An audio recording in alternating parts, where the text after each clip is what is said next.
I'm talking to it properly. So it's Thursday, the 17th of July.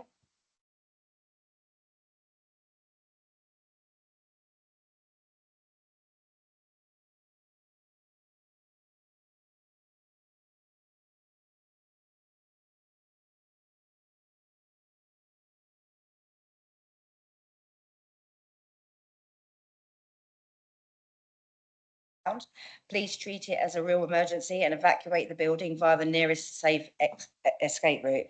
The nearest escape route is via the stairs to your left as you leave the council chamber or public gallery. Exit via the door at the back of the building and walk across the inner car park to the evacuation point, which is the pavement opposite the police station. Lifts can't be used in the event of an emergency. Please do not enter the building unless you're advised it's safe and to do so by a member of the staff. Thank you very much. So into our agenda, any apologies or substitutions? I think we've got welcome Councillor Spink. He said Councillor Cameron.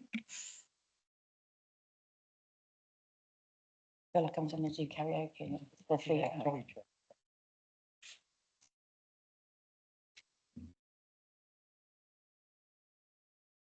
My laptop down again. Yeah. Okay, so any more? We haven't, have we? It's just Peter. Yeah, welcome, Peter. Declarations of interest. No declarations of interest. Public questions. We haven't got any public in, and I hope we will in future once we get our work plan sorted out going forward for our meetings for the year. So motoring through this. So members' questions. So questions by councillor. So we've got one by Councillor Bacon. Would you like to ask your question? Thank you, Chair. The question is this: serious concerns have been raised and expressed about the work of the coroner recently in the media, and it should be said were also raised at full council last night. Does the council share any of these concerns? And insofar as the council has the ability to act, are any steps proposed to be taken, or have any steps been taken in respect of such concerns? I'd just like to make the point that everybody's got the written response in front of them as well for this meeting. So the response is: the council acknowledges that Ireland residents are experiencing delays in inquests being completed. As was outlined in the media statement of the 9th of May 2025, the current situation results from a number of unrelated factors. The council has a key role to play in supporting the coroner's service, primarily appointing funding and providing resources for the service. The council is also responsible for ensuring the coroner has suitable accommodation and staff. While the council appoints coroners are independent judicial office holders and not employees of the council. The council and the HM senior coroner are working together to address the delays in inquests being completed. A full review of the services being undertaken and will inform a detailed recovery plan. Working together, the council and HM senior coroner are identifying how delays can be reduced to enable inquests to progress in a timelier way, whilst not compromising on the quality and thoughtfulness of investigations. And maybe we can talk about this in the work plan later. Okay, with the... Can I ask a supplemental? Of course you can. Thank you for that. I am rather disappointed with the response because it does not indicate if concerns are shared or not, just acknowledges delays and does not address other issues.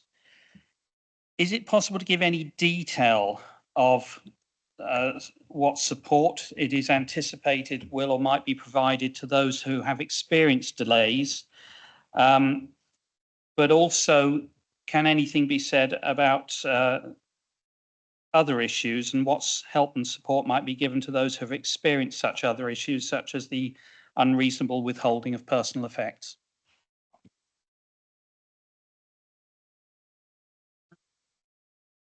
Need a written answer for that. I do know that I asked for some personal effects back, and I got them pretty quick, but that's not obviously the experience was for some people, so that's not good enough. So does anybody want to answer that, Colin?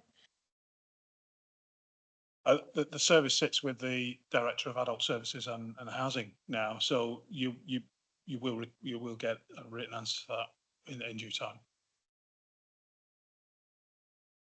It might be quite good if the director comes to the next meeting when we request, when we speak about it later. That's a judgment. I'm trying to pick it up where I saw it. Apparently, this lady lectures quite widely about the services that she offers, and I would like the question asked as to whether that is interfering with her duties to the Isle of Wight.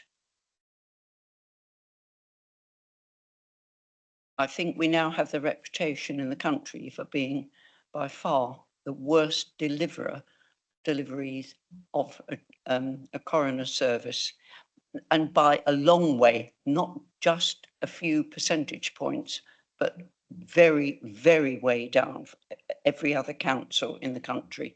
Thank you, Chair. I think it's a really valid point. So going back to the council and HM senior coroner working together with the plan, it might be good maybe to know what that plan would look like going forward. To wait, because I thought you wanted to discuss it under the work plan, but in view of Councillor Churchman's question, it's my understanding, certainly when the coroner was appointed, which I think was about 15 years ago, something like that, when she was appointed, it was a part-time appointment, and I think she was only going to do 2 or possibly 3 days a week.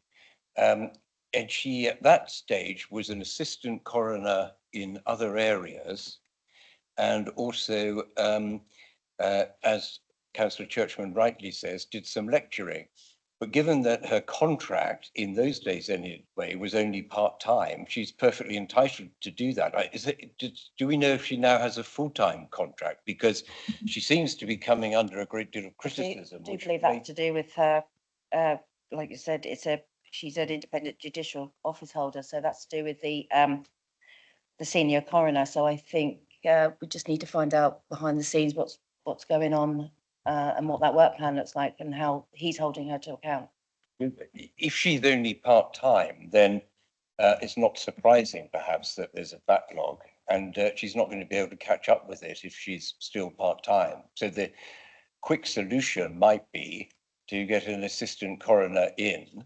I appreciate that will involve more expense, but you can't have the service without paying the money, to put it frankly. I think these are all valid, but I think we take these away from questions and put them towards a work plan when we get to the work plan, and maybe look at how we're going to deal with that. Michelle. Thank you, Chair. Yeah, just to update on that, the job advertisement for 2 assistant coroner positions has gone out to advert. So the resources within the coroner's team, actually with the ability to carry out inquests, etc., will be increased.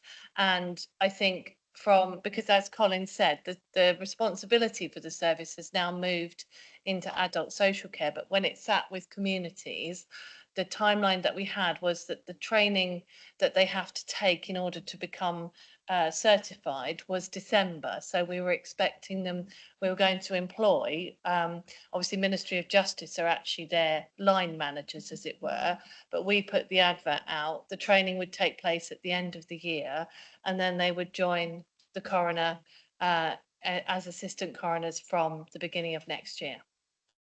Okay. If I may, do we know then, bearing in mind that you've put this advert out, whether she is in fact part-time? So to my knowledge, she's full-time.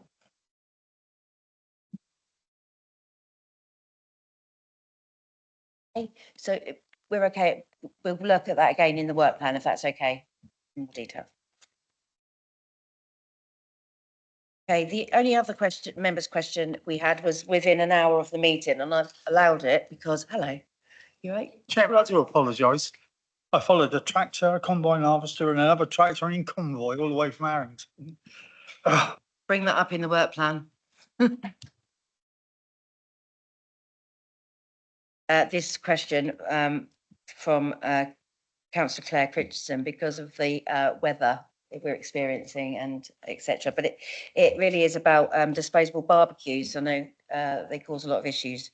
So the question is, I would like to ask if the Isle of Wight Council would consider a ban on the use of sale of disposable barbecues on the Isle of Wight due to the warm weather, very dry grass and imminent hosepipe ban. I would like to propose a ban on the sale of and use of non-sustainable disposable barbecues that damage grass areas, are hazardous to animals if not disposed properly. To be fair, I'm going to add on people and children. Children get burnt by them quite a lot on beaches when they get buried under sand to put them out. Hazardous to animals if not disposed properly, and often create a spike in emergency service calls. Designation as a UNESCO biosphere requires us to do all we can in order to protect the environment and communities of our special landscape. So I'd like to thank Councillor Richardson for the question, and I'd like to answer it in two parts. To address the sale of barbecues, the council do not have the powers to ban the sale of disposable barbecues. This would be a matter for Parliament, so I would endorse lobbying your MP to take this forward. So that needs to be done nationally. In respect for council-owned lands, such as amenity parks and beaches, the council could consider using the mechanism of a public space protection order, PSPO, which allows councils to prohibit certain activities in specific areas to prevent nuisance or harm. For example, Brighton and Hove, I believe, have used them to ban disposable barbecues, lanterns and balloons on all council-owned land. This is, of course, would take time to prepare, require a public consultation, but would be in place for next summer season. And I really would like again to discuss that as part of the work plan, maybe, if we'd like to look at that. I think it's very separately, we can enforce poor disposal through penalty notices, fines up to £500 for littering, subject to the appropriate evidence. So that's our environment officers, our community ones really, who do a fabulous job. But again, I'd like to maybe discuss that as part of work plan later, because I think they're both really good questions that we should have a look at. That's all the questions that we had. Do you want to, Councillor Stewart? Just a brief point of information. I've just checked, and as I thought, within the New Forest, the use of disposable barbecues is forbidden. So that's an entire area. One would suggest that there might be a similar possibility within the Isle of Wight, either on the basis of the biosphere or natural landscapes. Obviously, there are certain legal issues around both of those sort of possibilities, but it's something to worth exploring. Thanks. Thank you, Councillor Stewart. I think it's a really important question, actually.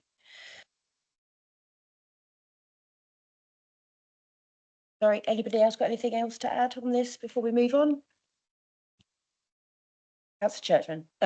I did have something to bring up, but I didn't have time because we were quite busy this morning with the web. But it's in connection with footpaths up behind Shanklin. May I just, 2 minutes, just tell you the problem? We didn't have many questions, so please go ahead. May I continue? Yes. Right. Anne Springman, who owns Shanklin Chine, has, when I say is not clearing the footpaths that go up Shanklin down. Now, they're on her land, so therefore the council isn't responsible for them, but those footpaths are fairly well used and I would have thought could be classed as public footpaths. They're becoming very overgrown. They are definitely an area where people take their dogs, but somehow or other they need to be cleared. And it's a question of, can the committee work out a way of doing it. I was thinking the Ramblers Association might wish to be involved. We could perhaps get a grant from Natural England, but we need to do something. Otherwise, those footpaths are now so badly overgrown that they cannot be used properly. And it seems a dreadful shame. We talk about walking, and as I said, it is a tourist area. That's what I wanted to raise, Chair. Thank you. Thank you. Deal with rights of way? Yes. Yeah, so normally would that question would need to go to the Environment, Economy, Regeneration, Transport and Infrastructure Committee, but we're all finding our feet with the committees, aren't we? So we'll work through it. So if it is not a council owned or maintained footpath, then yes, of course, if there is community engagement there and they want to do something, there is nothing to stop them sort of leading that as a volunteer led. If you would like the council to take action, then we would issue a notice against the owner of the land. And for footpaths that are overgrown, I would think the most logical thing would be like an obstruction. So basically she is creating an obstruction of the highway by not clearing the paths. If it's a if it's not a right of way, then you can, well, you, as in the collective community, could register an application to have that as a right of way, because if it's been used by the public for more than 20 years, then it's a right of way by prescription. No?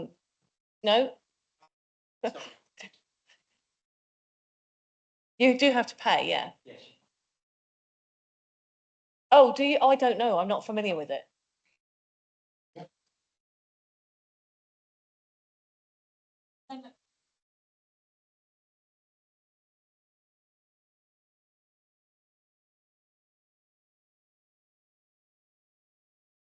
Right, yeah, so I don't, Should we take this outside and then?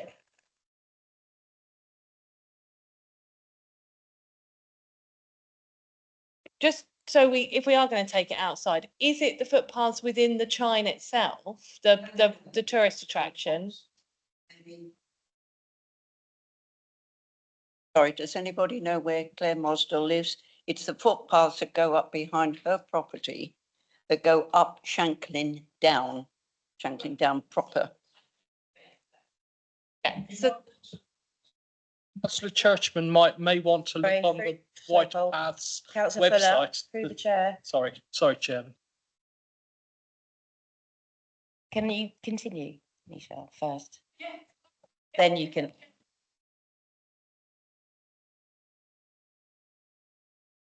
So yeah, so if we've established that it's not within the paid Shanklin Chine. So if it is within, the area outside that, then yes, there are permissive rights that can be obtained by the number of years of usage. And then you can apply to make that a right of way. And there is obviously the attached consultation process that goes with that. And as the council, we would have to give a response, because if it becomes a right of way, then there obviously is a maintenance impact, which we would bring to the relevant committee, etc. So in the first instance, if it's causing a hazard and members of the public are using it, then obviously we could look at issuing a notice of obstruction. But I would have to check first, because I don't know anything about them, if it is actually within public highway land, because we can only issue the notices on the public highway. I do think this is for another committee rather than this committee, so should we? Could I just What I say, do want to do is bring Councillor Fuller in, because Councillor Fuller had something to say. Thank you. What I would suggest that Councillor Churchman does is find out whether it is a designated right of way or not. If you want to have a quick look, there are maps that the Isle of Wight Council have of designated rights of way, but I always use the app on my phone, White Paths, and that has every single designated rights of way, what their reference number is, and then you can find out whether it's a designated right of way and then take the appropriate action with the relevant officer to be able to get something done concerning that. Thank you. All I was going to say is this is recorded, this, what I would suggest, obviously, I'm nothing to do with Shanklin, but councillor Quirk mentioned it to me. So what I will do is I'll suggest he listens to the recording and listens to the advice that's been given, and then Shanklin Town Council can take it from there. Thank you. It's always good to help out a fellow councillor.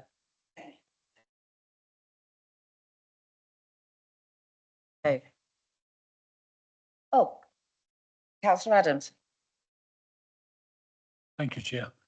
Barbecues. I don't agree with a blanket ban. I don't agree with any ban. I think with most things, we have many responsible individuals out there that use them with no problem at all. I think we have a problem with a very small minority.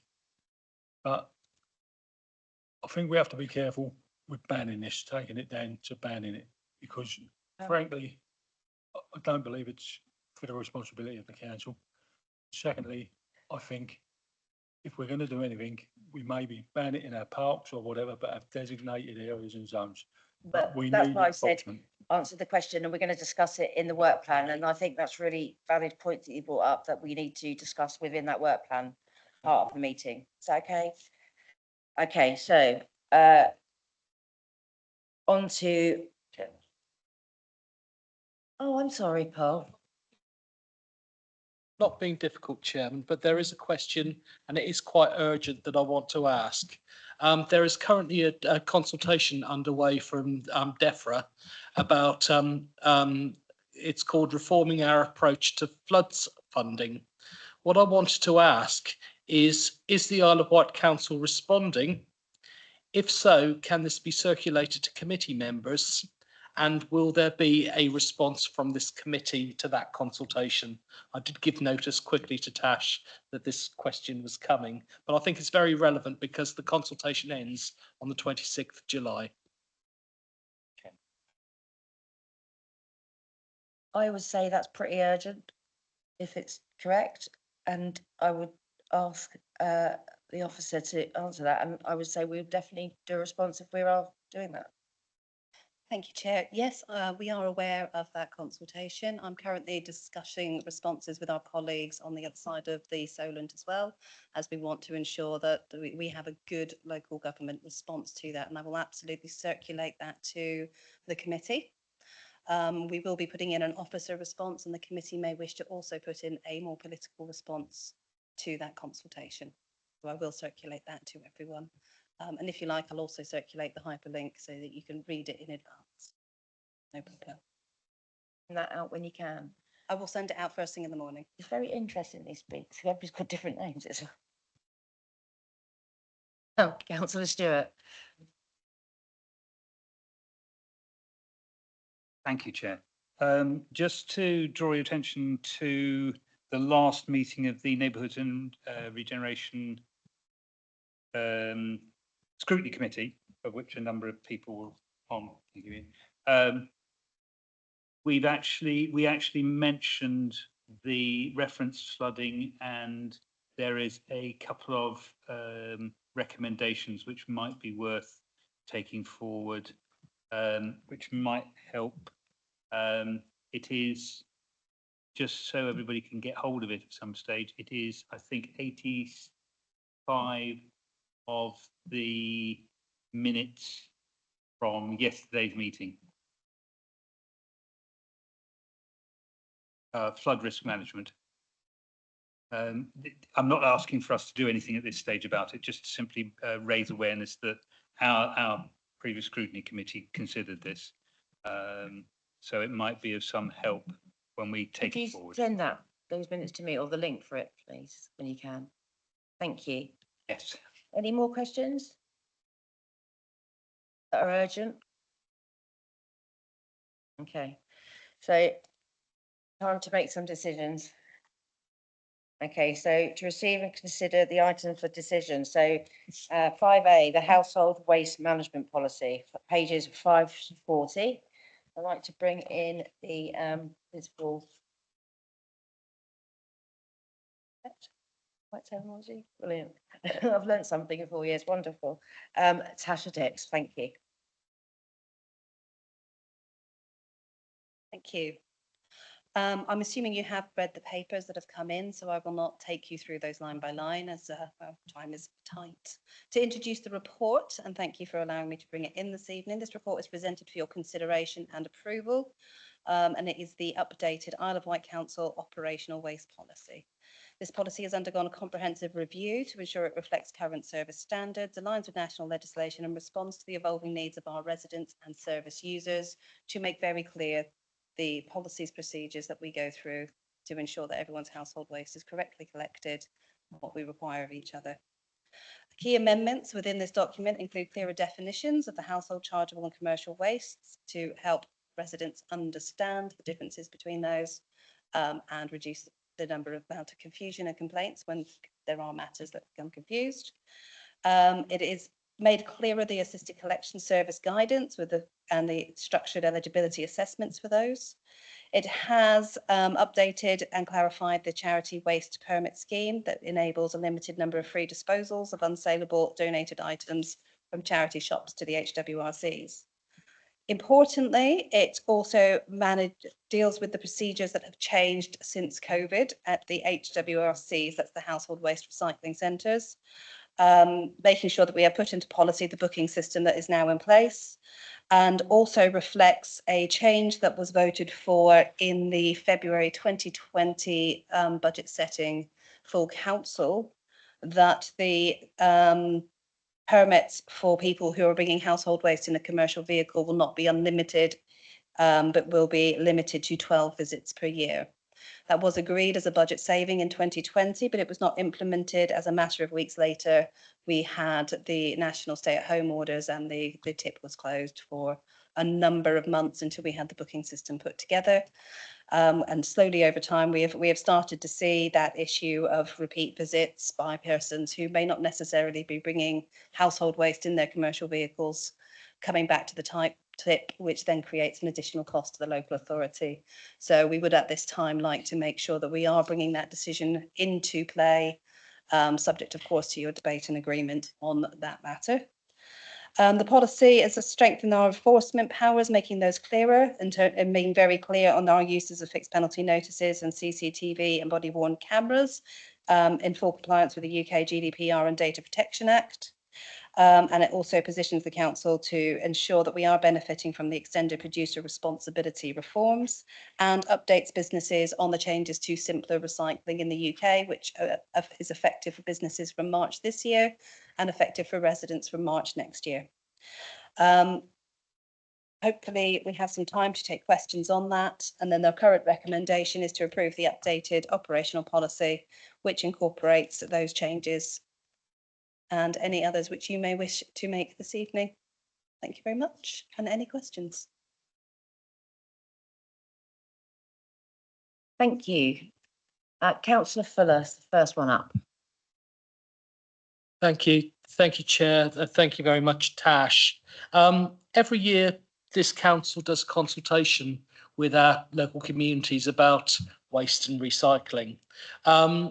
I've read through the paper, but I didn't see any reference to the consultation that takes place at the end of the year and any of the outcomes that were supported within the context of that consultation.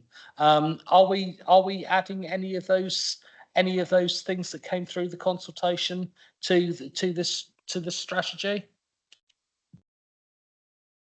So the operational policy is very much about our day-to-day operations, but there are other things that we do in response to those annual customer satisfaction surveys on a regular basis. Councillor Bacon will remember the introduction of battery collections, which was a suggestion from one of those surveys. But for the best part, the surveys do show that the majority of residents on the island are satisfied with the services that we bring in.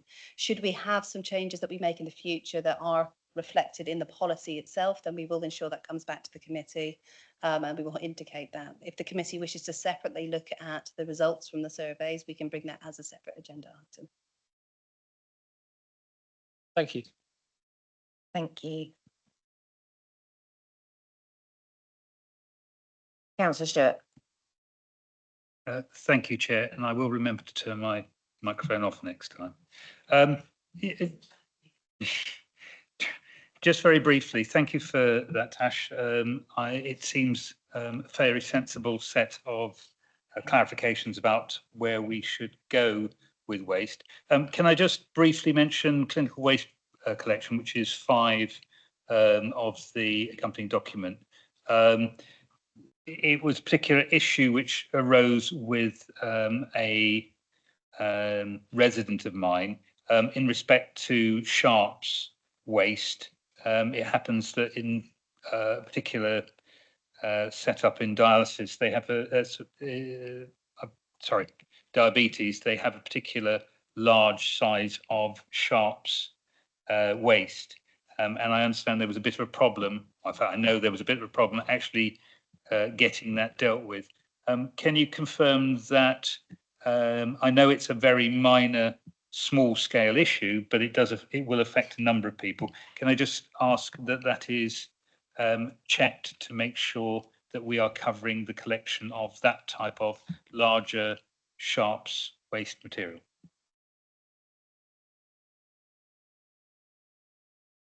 Carry on, sorry. Thank you, Chair.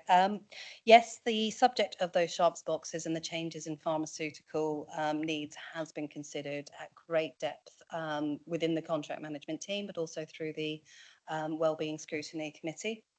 We have ensured that we have updated and are in the process of updating again our service level agreements with the pharmacies to ensure that a number of those will be able to take the larger sharps boxes in the future. So we're just confirming that list at the moment. We also have the ability to collect the larger sharps boxes from home. And that is clearly indicated on the council's website as well, with the information of who to contact if you are having any difficulties getting to a take back scheme for your sharps box. If you are housebound, we of course will make those collections from home because we cannot expect housebound residents to go somewhere with their sharps. So there is a range of things available. We have very clearly set out on the website, if anyone is having difficulty with their sharps boxes, get in touch and we will make sure we have the right tailored solution to the individual.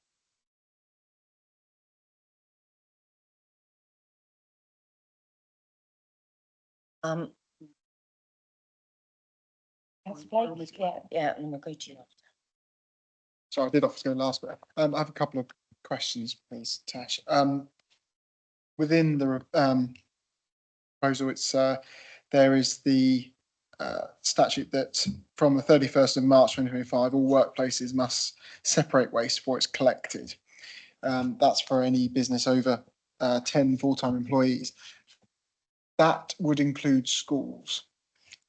And is there any sort of mitigated circumstances for schools? So that it would involve, obviously, children don't necessarily think about what they're lobbing in bins. Certainly, I know there's probably a lot of education going on, but yeah, that obviously schools are then responsible for separating a lot of rubbish.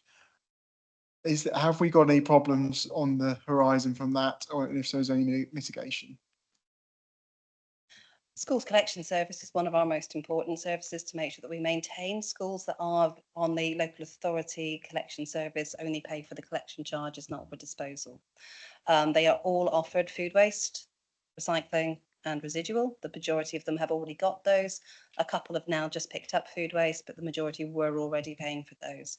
We've also offered schools food waste caddies, small ones to go inside the classrooms, because we're very aware across the primary school network that small children need fruit time at break in the classrooms and they need somewhere to put their fruit. And we've also said to schools that if they want to look at some advanced education, we do have curriculum linked education for primary schools through from Key Stage 1 and Key Stage 2 for free that will go into those primary schools to talk to children about reducing recycling and then supporting the school in that process to make sure that that is already in place. Thank you. Another thing is historically, the Limbottom tip at least used to open dusk till dawn.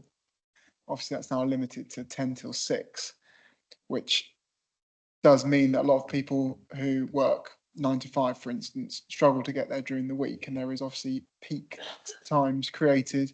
Always since your bank holiday Monday, there is a huge queue down through to the Downs Road, etc.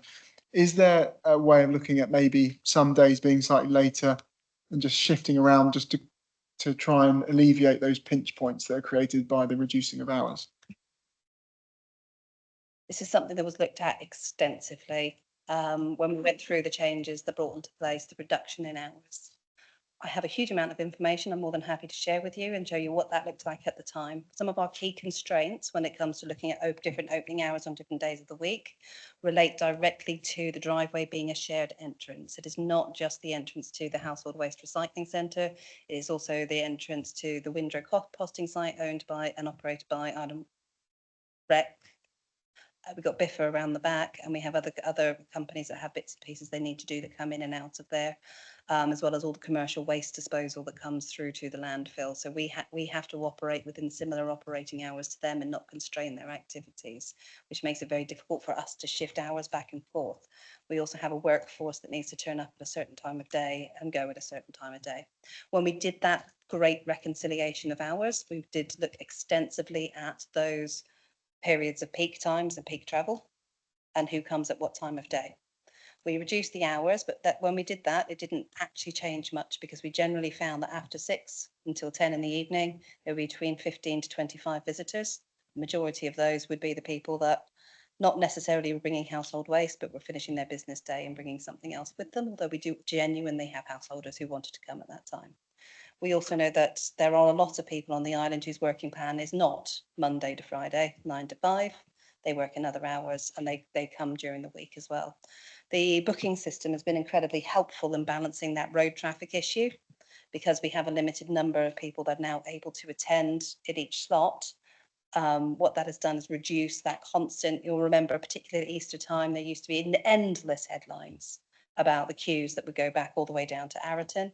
We don't see that now because there is that limited number of people. But what we do see is an equal spread of visitation from 10 till 6, which is very helpful to see. Interestingly, prior to having the booking system in place, sorry, I'm going to turn all data geeky now. We used to get circa 220,000 visits per annum, but they would all be squeezed between 10 and 2 because the majority of people travelled in that time of day.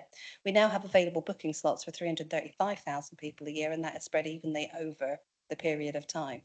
So that change has actually eased a lot of those congestion issues that existed. But we could relook at those times, but we will probably come back to the same answers we did previously. But I'm happy to share those with you if you would like them.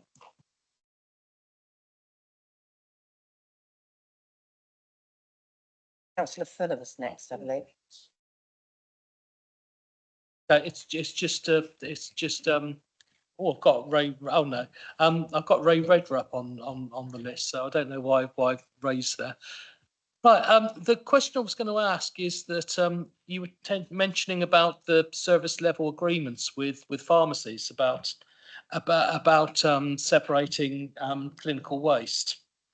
One of the issues that was raised to me by a pharmacist was that they ask their customers to bring in and recycle a lot of old pills and things, and there is a lot that is going to pharmacies concerning that.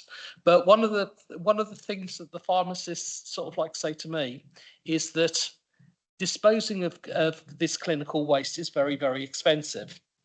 Now, it's a very, very simple task, but can residents not be asked to separate the boxes, the packaging, the leaflets and everything, because that takes up a huge proportion of that clinical waste that doesn't need to be separated.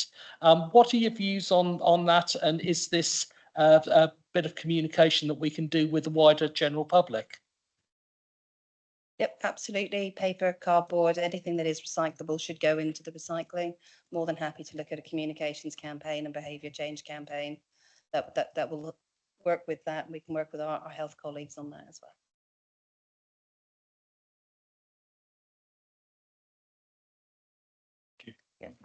Our question was with regarding the pharmacist. When I wasn't well a couple of years ago, I had a real problem with the shops, and I'd just like to know, will this encompass all pharmacists? Because we've done the right thing and took them to our local pharmacist in Seaview, Tash, but they just wouldn't accept them.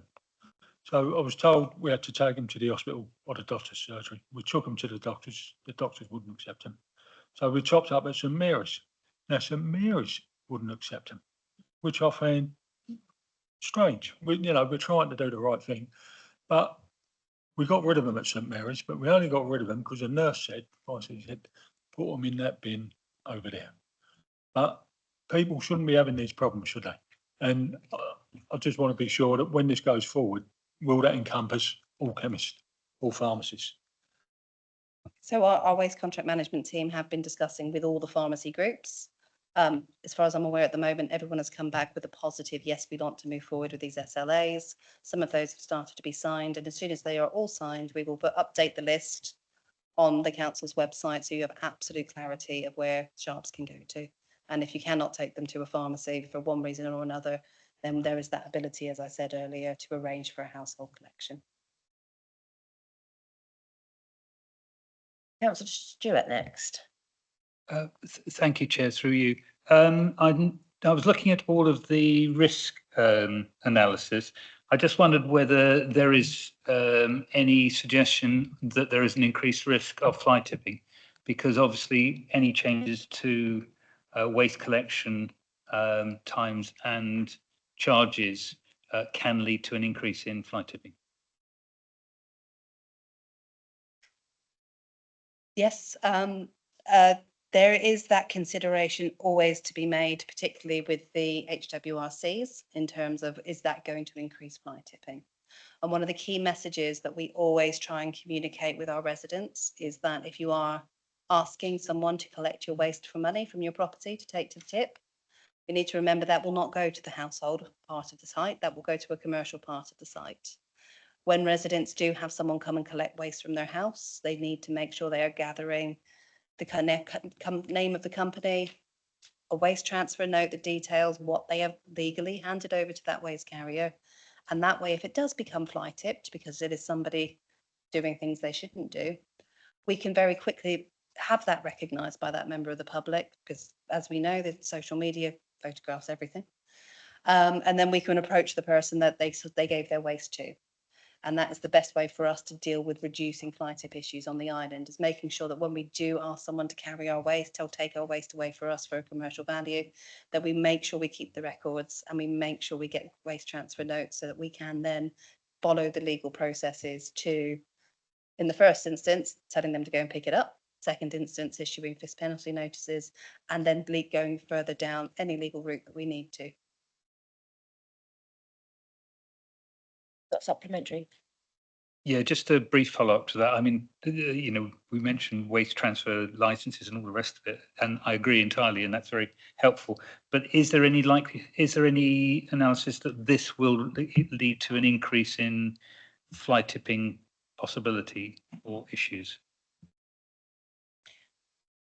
There is always a risk. It's not a risk you can completely make go away, but it's a very low risk. Those who are going to fly tip, let's be frank, are already fly tipping. And those who perhaps don't realise that they shouldn't be taking commercial waste into the wrong part of the tip. Generally, when we do ask them, excuse me, sir, is this commercial? It's more that they have misunderstood the permitting system and think that the permit to take your household on a commercial is actually a permit to take commercial. And most of them want to do the right thing. But in honesty, those who are going to fly tip are already doing so. And those are the ones we need to make sure that we get that intelligence from our community when they've asked someone to take their waste away, by making sure that our community are keeping a record of who they give their waste to. Councillor Bacon. Thank you. It's two parts to the question, but first one, rather simplistically, is there a comprehensive, up-to-date list of what is actually recyclable, what goes in our green bins?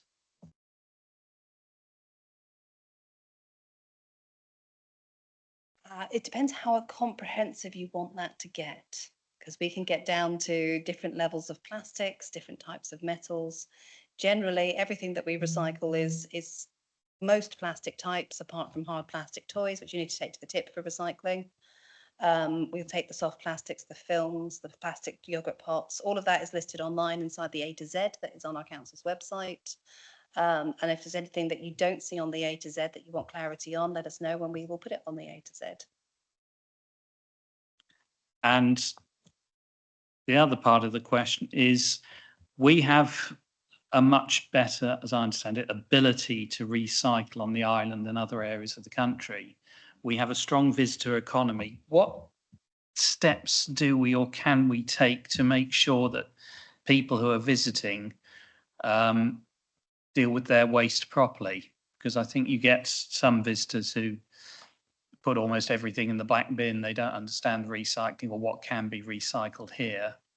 And I just wondered if there's any steps taken or steps that could be taken, perhaps through accommodation agencies, Visit Isle of Wight, or whatever, to educate the visitors that there's a better recycling scheme here than maybe where they come from. Quite an exciting one for me, that one.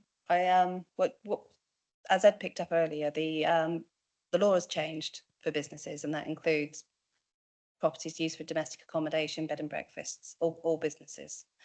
Then that they are now required to separate recycling, residual waste, and if you have more than 10 employees, food waste as well.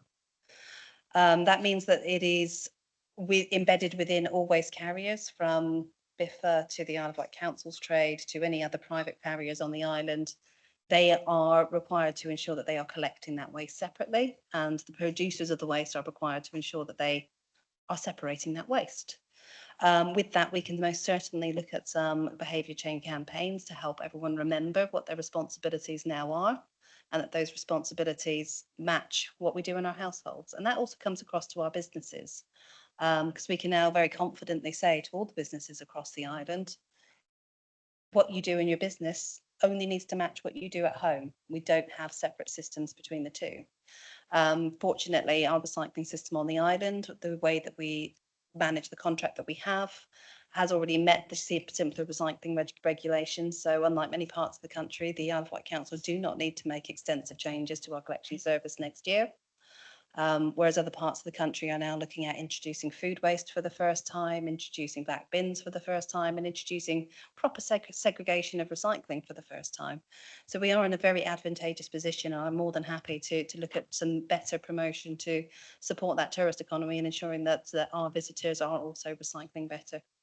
But hopefully that consistent recycling legislation across the country over the next couple of years will help everyone recycle the same from no matter what part of the country they come from, which will then reduce that risk of people going to a different county and not knowing what to recycle. It's Councillor Churchman. Under 18, we talk about waste from business, including self-catering accommodation. I personally think that is an enormous mistake on the council's part by not insisting that all housing apartments have bins and they pay for it via council tax. Where I live, we have one or two bins on the side of the road, which are the responsibility of Island Roads. And what happens, and I'm sure others will know the same, people who live locally, who come for a short stay at an apartment, then go and stuff these bins with their rubbish because the landlord refuses to pay for a business collection. It's causing a lot of problems and a lot of litter that this island does not need. Is there a way that we can insist, as I said before, that every residential accommodation, whether it's second home or not, comes under the normal council waste collection? Thank you. So the table that sets out what is defined as household waste and what is defined as commercial waste is not the Isle of Wight Council's policy. That is the controlled waste regulations, which is national policy. That sets out between controlled waste regulations, the waste regulations and the Environmental Protection Act, the local authorities' collection responsibilities are set out. We are required to collect from all households, and those are those defined as household wastes, which we do. We do not have to collect from domestic properties used in the course of a business, such as domestic self-catering accommodation, but we do insist that those evidence to us wherever we identify that they're on the household system, but they actually have a correct trade waste collection system in place. The local authority does not have it within its budgetary scale at this point in time to collect from every single property just because it exists. Particularly if it is running a business, it is quite right that businesses should be paying for the collection of their waste and recycling. And we do have a comprehensive list of everything that is a business rather than on council tax. And those are all, we do ensure that they are having a trade waste service in place. I just feel we're not solving any problems. We're actually almost encouraging. I remember at one stage we had 3,000 holiday homes accommodation on the Isle of Wight.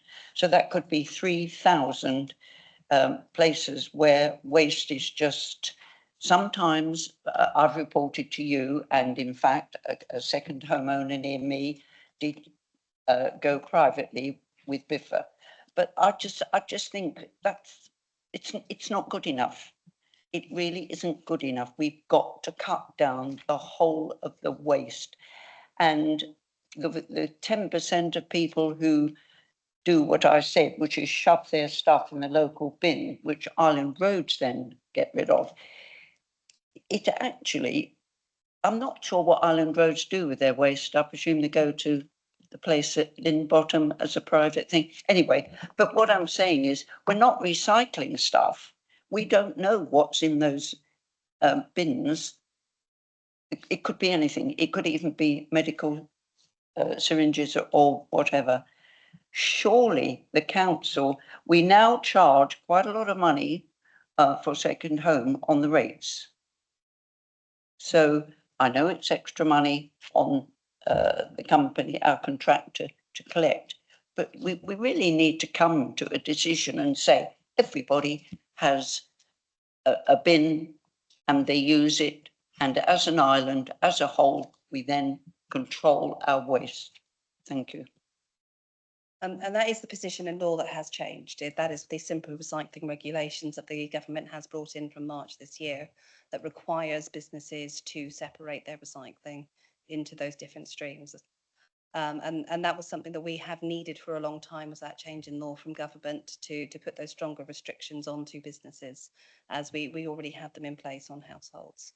So now that has come into place, that should reduce that number. In terms of the bins that go through to Island Roads that they collect, all of the litter bins from Island Roads go to the Forest Road plant, and they go through the residual sorting mechanisms, and all recyclable material is extracted from those.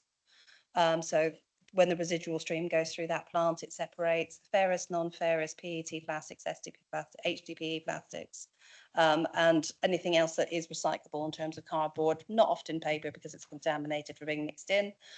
So only the non-recyclable elements of those litter bins then go on to be incineration. So for your assurance, those are not going to landfill. They are going through a system that does extract what recycling can be extracted from them. And we will continue to work on that holiday lets and B&B's process to ensure that as many of those as we can are doing the right thing, because we do have the ability to make sure that we're phoning them up and checking that they have appropriate waste transfer licenses and appropriate waste contracts in place. Before we go to the next one, I'm going to ask a question, please. So we'll talk about enforcement here. So it's about the, verbal abuse of staff, etc. And as you know, I'm big on this debate, not hate, and it covered staff members and contractors, include and obviously councillors. Do we get a lot of that? And of course, I put it down to talk about it in the work plan as part of the media stuff. That's really important. But is there a huge issue?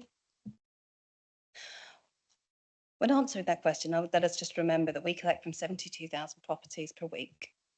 So we are one of the busiest sectors that exists within the council. We touch every property at some point. Within that, we do have a range of different kinds of abuse that do come towards the contracted staff. And some of it also comes through the telephone lines to our internal staff. A lot of that is born from a place of frustration, not born from a place of malice. Although, as you can understand it is always unpleasant to have someone who is frustrated or something hasn't gone their way, taking it out on you. So yes, it does occur. It is very sad that some people don't see waste workers as a legitimate part of society, because they are some of the hardest workers and most wonderful people that we know, and they work hard, particularly our collection crews. They will walk 10 miles a day. They'll get through a pair of boots every 3 months, and they will tirelessly, regardless of the weather, continue their roles. So we absolutely support good behaviour towards our staff, and this is what it is. Thank you. I'll bring that up in the work plan to do with that media. So next we've got Councillor Blake, and then it's Councillor Fuller. Thank you, Chair. Actually, Tash, you alluded to the question I was going to raise actually around the Airbnb owners and cleaners. That's probably the biggest in terms of numerically issue we have at the tip, with people turning up and depositing stuff that they shouldn't be, or in the method that they shouldn't be.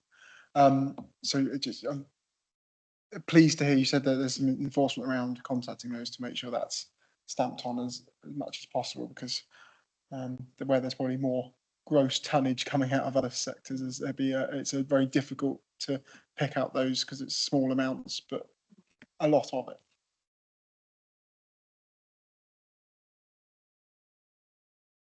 There's no comment, but yes, that is exactly what we're picking up. Thank you, Ed. Back to Councillor Fuller. Thank you. I'm sorry for coming back again. It's an incredibly interesting subject. A few years ago, when we introduced the new waste contract, there was an issue with people not separating their waste. And when you looked at the general waste that is collected, a huge amount of that general waste could be waste that could be recycled. Have we seen an improvement? Are people now embedded into the recycling programme? And if not, why not? And what can we do to promote that? We certainly have seen an improvement since 2015. In 2015, the waste pie, as we like to refer to it, would have seen a significant amount of waste going to landfill, and a very small amount of waste genuinely being recycled. We are now seeing around 30,000 tonnes a year is residual waste, of which we extract a significant amount of recycling, but our recycling is also very good. The one issue that we consistently have, and we will always continue campaigning on, is using your food waste bin.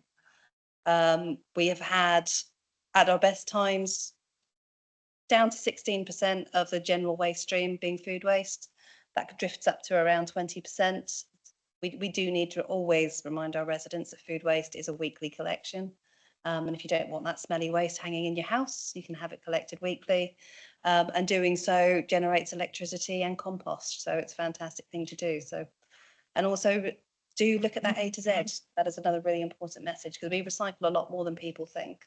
And which is hopefully, as simpler recycling rolls forward through government, that will also help people with, I know one of the biggest issues is what it says on the label in terms of recyclable, not recyclable, ask your local authority. Often means that it's something you can recycle here, but not in the majority of other counties. But as simpler recycling rolls forward into the local government side across the country, that will shift that packaging, which is fantastic, because then that also supports what we get back in from the PER scheme to support the costs of recycling. Thank you so much, Tash. With respect to Jonathan's question about the list of things you can recycle, I've always sort of like suggested what we should be putting on our website, the number of things that we can't recycle, because that number is very, very small. And I think if we share that information to people, then they can see the breadth of stuff that can be put out with the green bins on, every 2 weeks. So perhaps, to try to promote it's not something that councils do, negative stuff. But again, this isn't particularly negative, because the flip side is that we recycle 95% of goods that we use. So perhaps we should be promoting more what we don't recycle, in the hope that people get what they put in their black bin as being totally correct. Just a second ago, myself and the vice chair were talking about the the bits that you send out once a year, where you say what you can recycle and not recycle, and actually, interestingly, you can recycle that as well.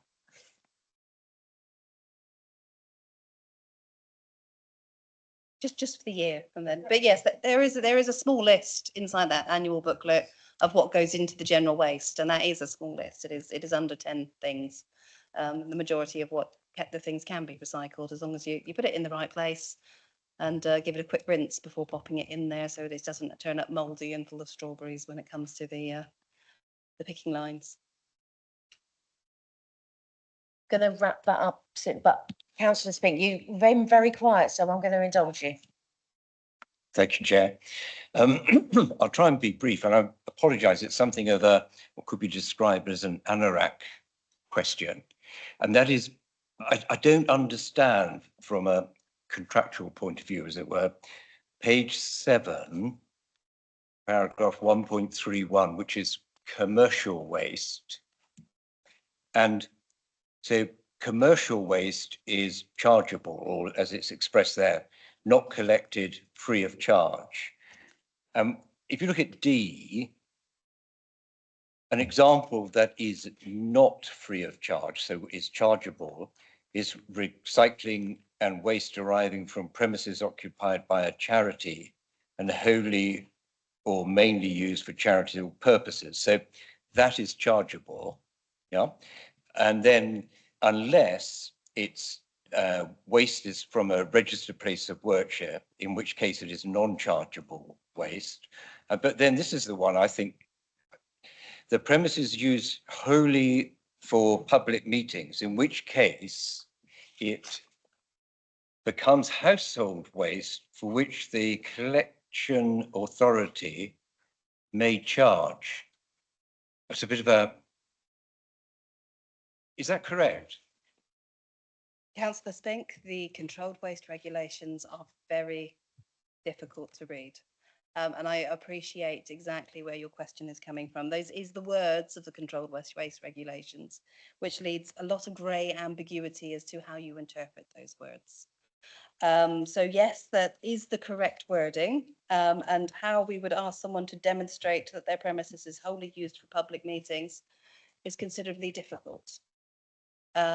We could say that the council chamber is wholly used for public meetings, but it is also part of the administration of the business of the council, which is a commercial waste. So there are a lot of things within the controlled waste regulations that do cause us a headache. And I can't undo, unfortunately, what the government has in statute, but I do appreciate where your question comes from, as it does leave us with gaps and ambiguities, which have caused many problems over the years, particularly in defining what you can and can't collect from people and what we can and cannot charge for. Sure, but the purpose of D2, I'm sorry, this is not turning out to be so quick, is it? The purpose of D2 is to make it an exception in respect of which there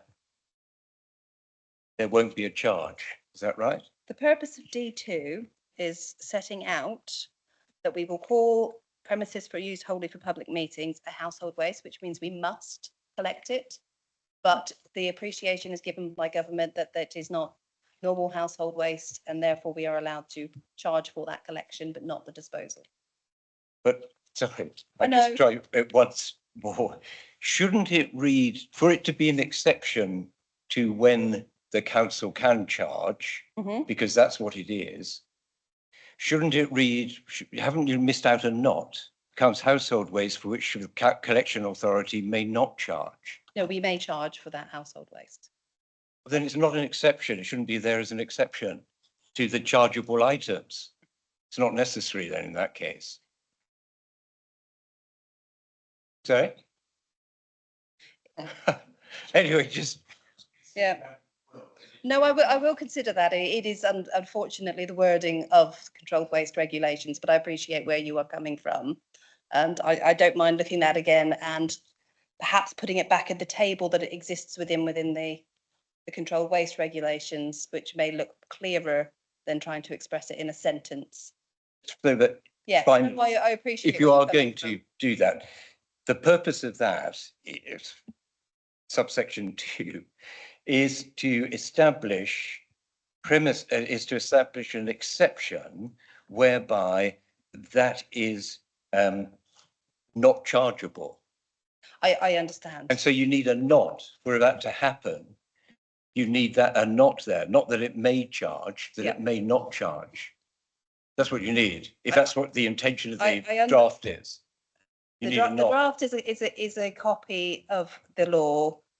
The subheading creates an ambiguity, so I will look at addressing that for you. That's fine. Feel free to send me an email. It's so the attempt to not refer people to statutes on the government website perhaps has created some ambiguity there. So I would appreciate your thoughts, Councillor Spink, and I would more than happy to make those minor amendments just to clarify that that matches exactly what the position within the controlled waste regs is. You're welcome.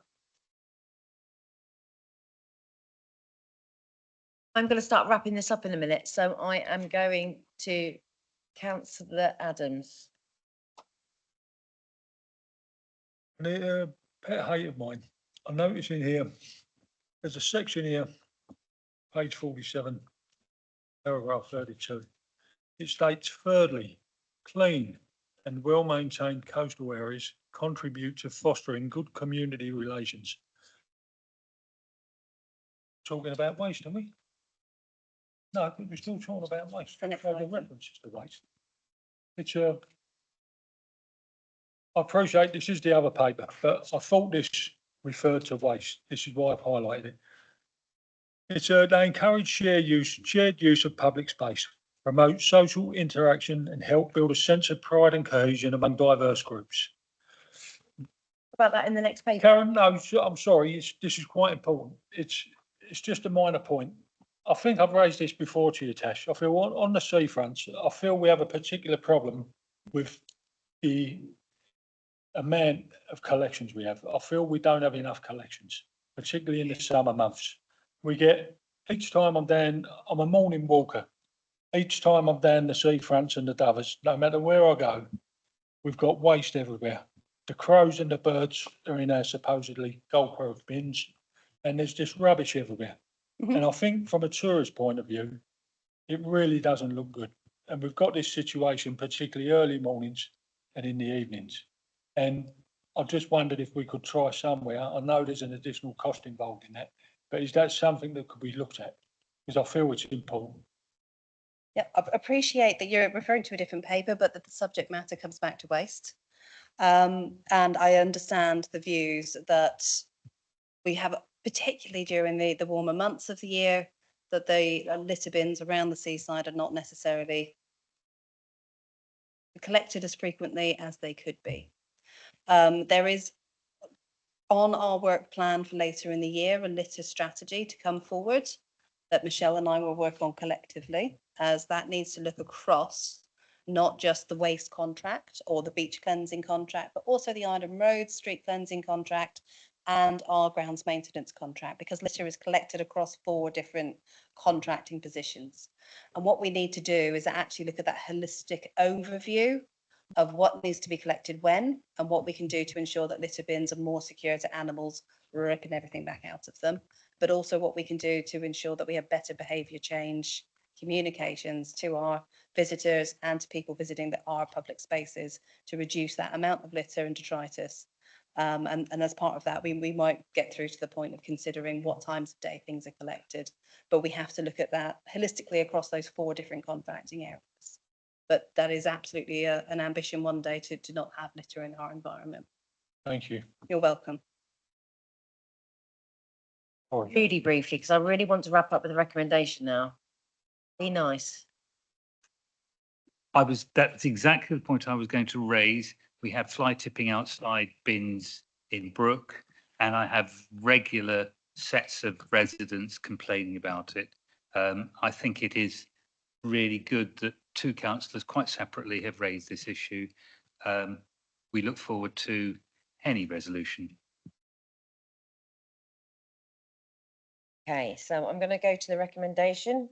So the recommendation is that the committee approve the updated Isle of Wight Council operational waste policy, incorporating Revised definitions and eligibility criteria of household and chargeable waste, updated procedures for assisted collections and charity waste permits, clarified responsibilities for residents and the service provider, enhanced communication standards to ensure accessibility and understanding.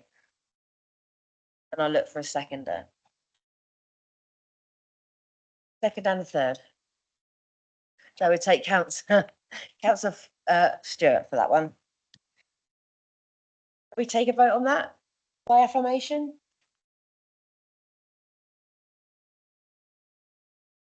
Thank you, colleagues. We just put a rider on there, something detailing the conversation that Natasha and I have had. And Thank you. I've made a note, and I know Tash will always. Chairman, can I suggest we've delegated authority to make minor amendments in line with that? Yeah. Yeah. Yeah.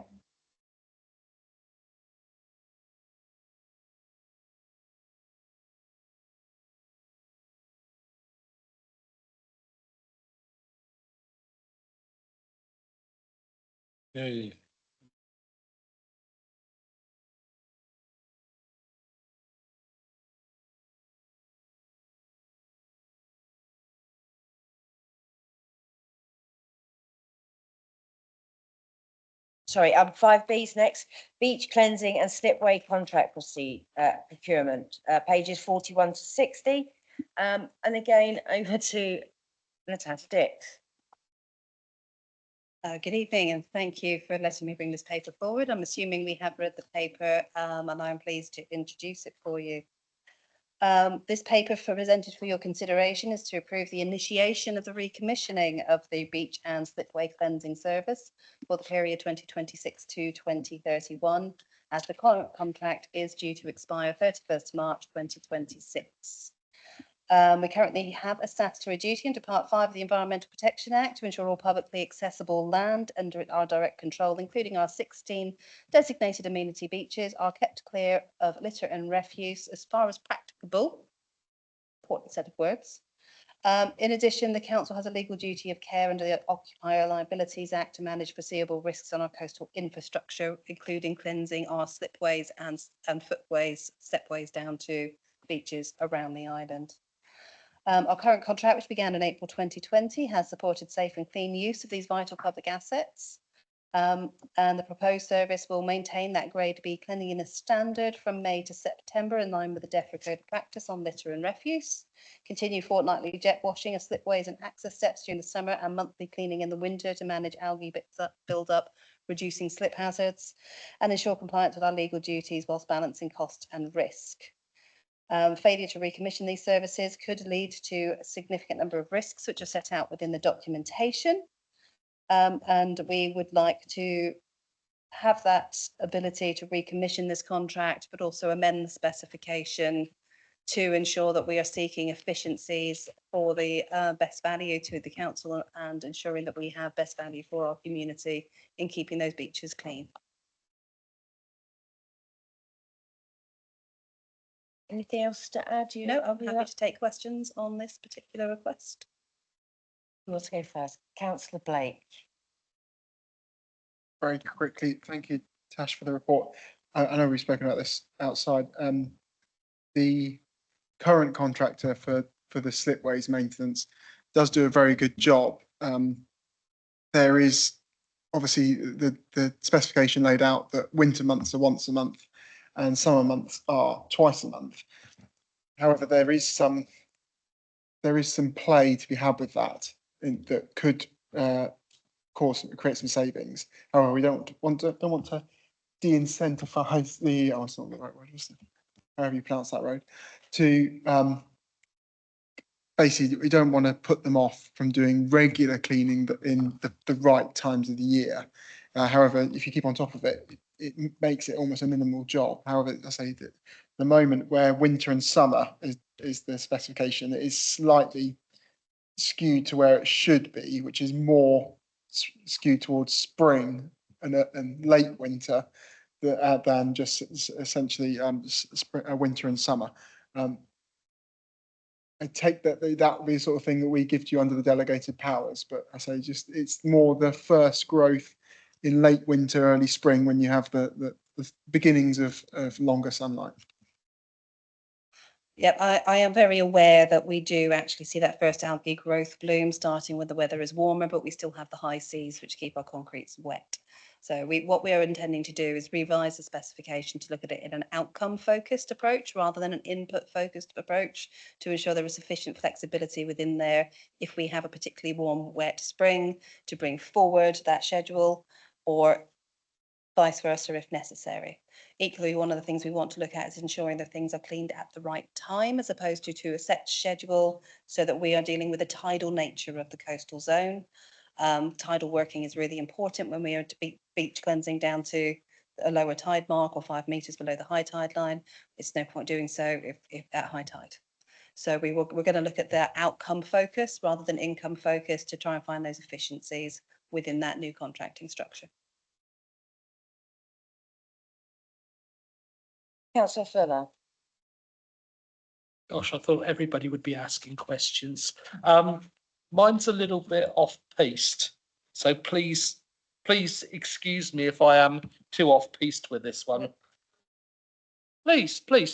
Historic landfills. It is a major issue across the country, historic landfills. We've got some on the island. What I wanted to ask is, do we have a local strategy to deal with this national issue, which could cost us, or could cost the government, billions of pounds to clear up? For those that aren't aware, up until the 1960s, the government promoted landfill sites being next to the coastline.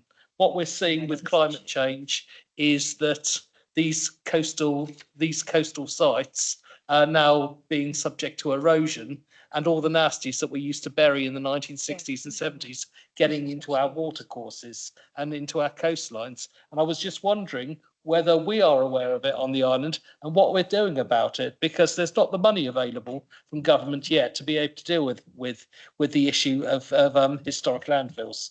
So sorry for being a bit off-piste. This again is a bit off the subject.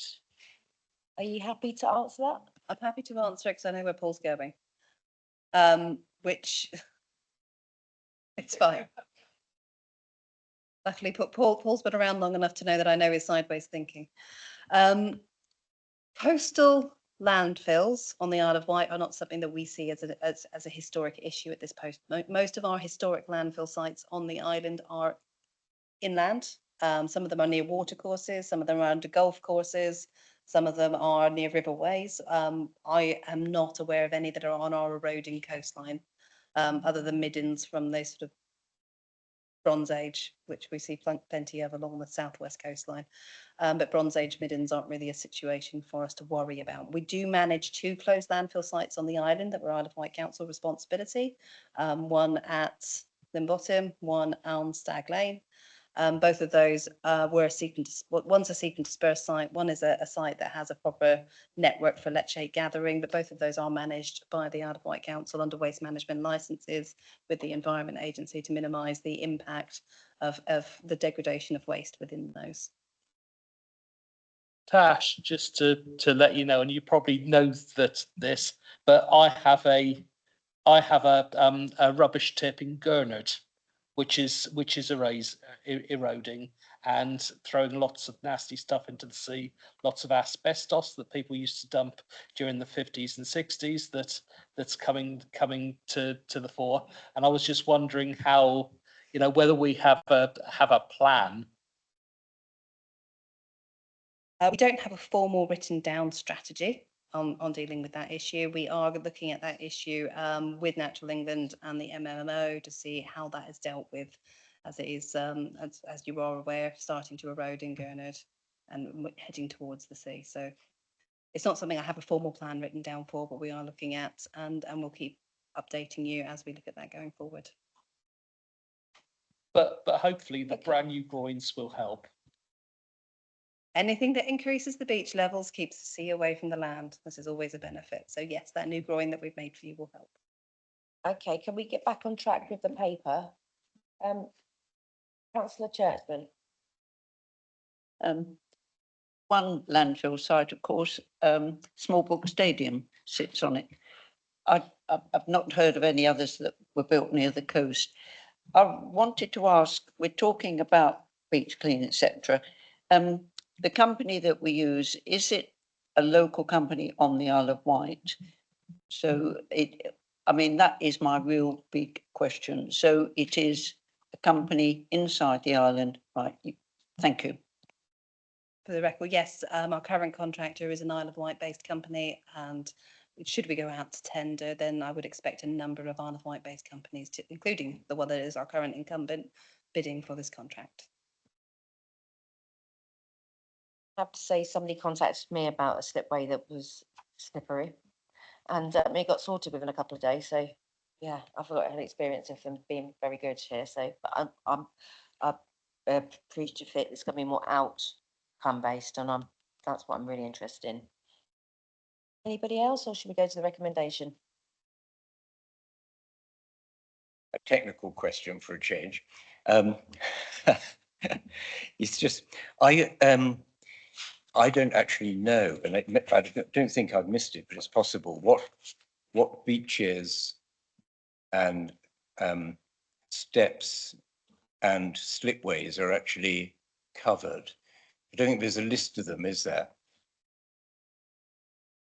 Is it possible, like, for example, I imagine that Becca Cameron might ask if she were here, and you look at this paper, she might say, well, is Totland covered by the contract? And if so, she's told me that she's never seen anyone doing any cleaning. Well, it may be she doesn't go to the beach very often, I don't know.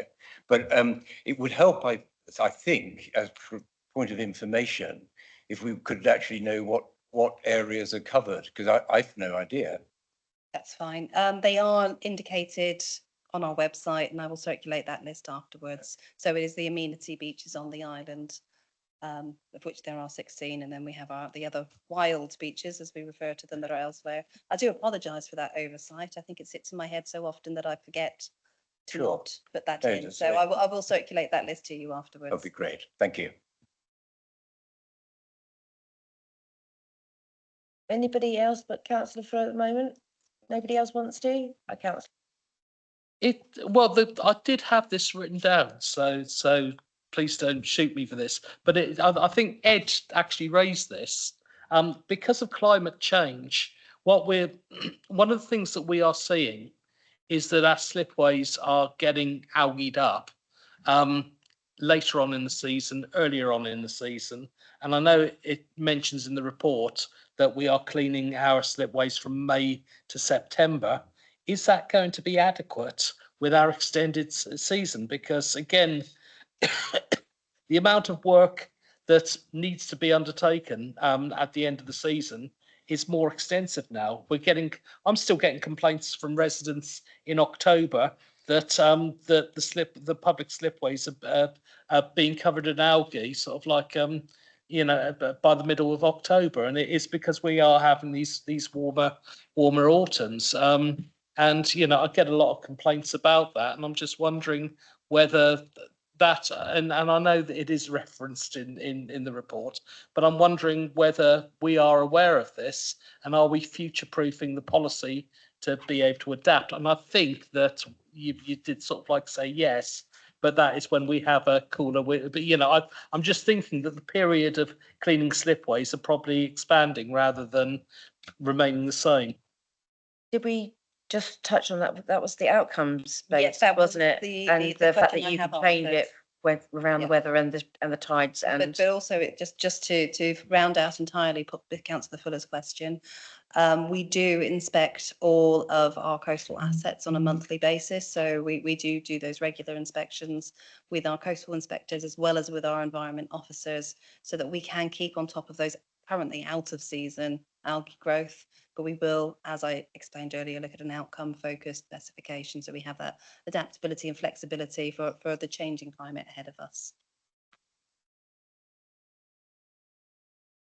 Go to the recommendation. I think it's a good paper. Anybody else got any? Okay, so the recommendation, and I'll look for a seconder afterwards, is it's recommended that the committee delegates authority to the Strategic Director for Community Services to develop and revise outcome-based service specification and performance management framework that reflects the needs of the Isle of Wight. I think that's what you were talking about, Councillor Fuller, really. This delegated authority will also enable the strategic director to direct officers to tender renewed services for the provision of the beach and slipway cleaning service over the period of April 26 to the 31st of March 2029, within a budget proposed of 300,652. In addition, that the committee agree delegated authority to the strategic director of community to award the contract following the conclusion of the proper procurement process.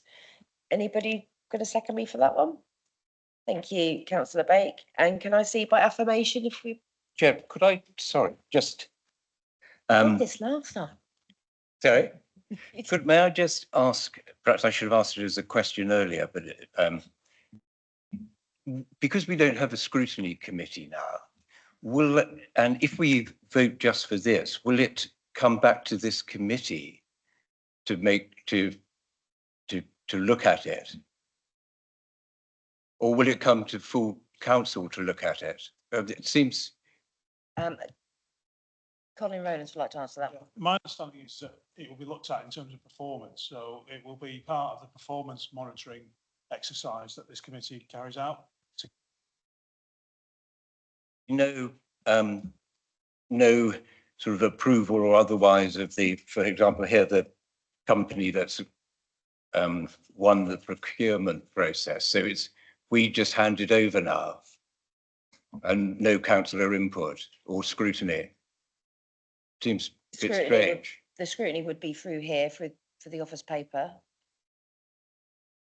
It would not be normal to scrutinise the procurement process while it is an active process, because as you understand, that is a number of persons putting tenders in and they are working through that competitive process as it comes. The recommendation is to delegate that authority for the contract award rather than coming back, because it is very difficult to come back and award a contract where we are then going through the evaluation criteria, which is already set at the beginning of a procurement process. So the recommendation that we have is that the strategic director awards that contract following the conclusion of the proper procurement process. And we are happy to bring updates of the process into here, but what we can't do is step outside of the procurement regulations in terms of following through from writing a My criteria understanding is to that awarding a councillors shouldn't be contract. part of that process anyway. We should sit on the outside of that. That isn't our role. But we will announce the result and bring back the monitoring of the contract to this committee. Chair, I think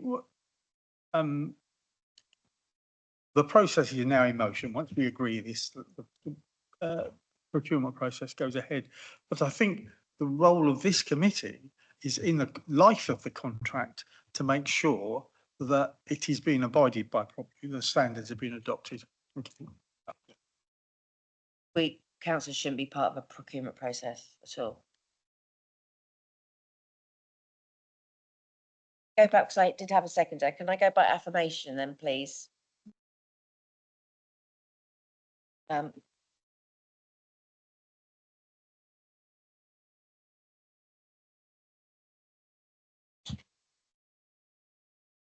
Thank you very much, colleagues. So that's all very good. So we're not actually going to talk about our committee work plan now. Okay. So I did give you a sheet of stuff that we've spoken about, maybe that would be interesting, but we've had a few things today as well. So so things like the consultation on the waste, how it's implemented, how things are implemented into the process, barbecues, PSPOs, the coroner and the work plan, maybe some feedback on that. So I don't want to lead on that. I want the committee to lead on that. So who wants to go first? Anything that the work in the work plan, please? Bacon. Thank you, Chair. There are three things I'd like to mention. The first I'll mention because it appears on the sheet we've got in front of us under flood and coastal erosion scrutiny, the reference to Eastern Yar. More specifically, there is currently underway, I understand, a review of the water level management plan of Brading Marshes, which sounds like a local issue, but in fact that affects the entirety of the Eastern Yar from the Bembridge sluice gates further into God's Hill and beyond. It'll be of a matter of interest to Councillor Ward because it is linked to the to Morton Road and the flooding and restriction of access there. I wonder if we could have a specific item to receive and consider that review when it's arrives. It was ordered under the Section 19 flood report into some of the areas in Brading that suffered flooding a while ago. And I understand it is due to report. It was given a year to do so, and it is due some point in November this year. Absolutely. Thank you. I think so. That's very, very crucial that we understand that. And I'm sorry that I actually didn't think of that, but it's very important. Tash, are you making a note of that one? Have you got anything to say about that at all? You'll just add that. Absolutely endorse that coming Yeah. forward when it's available for us to Thank take. you. I think the responsible officer is leading on it is James Brewer, so it may be that he needs an invite. The second one I want to mention, which I think there's some discussions going about, so I can't give any detail particularly, but there's a request for the committee to consider proposal to establish a sea pool on Sandown seafront. A sea pool. A sea pool. I know there are discussions between the proposer of that and Sharon Betts at the end of this month, at which point I think something is going to be proposed to come onto this committee's agenda. Do you want to do your third one and then we'll go to it? You got three, didn't you? I'm happy to do that. The third one is a request which comes from the Biosphere Steering Committee. I'm the council's representative on that committee. It met earlier this afternoon, and the committee would like through me to formally request the opportunity to make a presentation to this committee at I think our next meetings are August or October, either one of those meetings. They would seek, let's say as a rough estimate, 20 minutes to update on the work of that committee and awareness issues. Are we able to do that in this committee? We do have an opportunity in which we can do that, and we will need to discuss when is the appropriate time in the agenda management meeting, depending on the appropriate, because I believe the August agenda is already quite heavy, so it may be the following one. So we will discuss that in the agenda management meeting. I think August might be a bit soon. I think they were thinking there was a meeting in September, so October is probably the compromise there.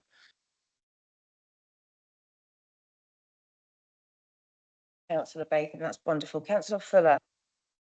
Sorry, Councillor Fuller, just 1 minute. Sorry, just to advise the sea pool work that has been done by Sharon at the moment and her team in respect of their request for a heads of terms of the lease on land is having a paper prepared that will be going to the Policy Finance Committee.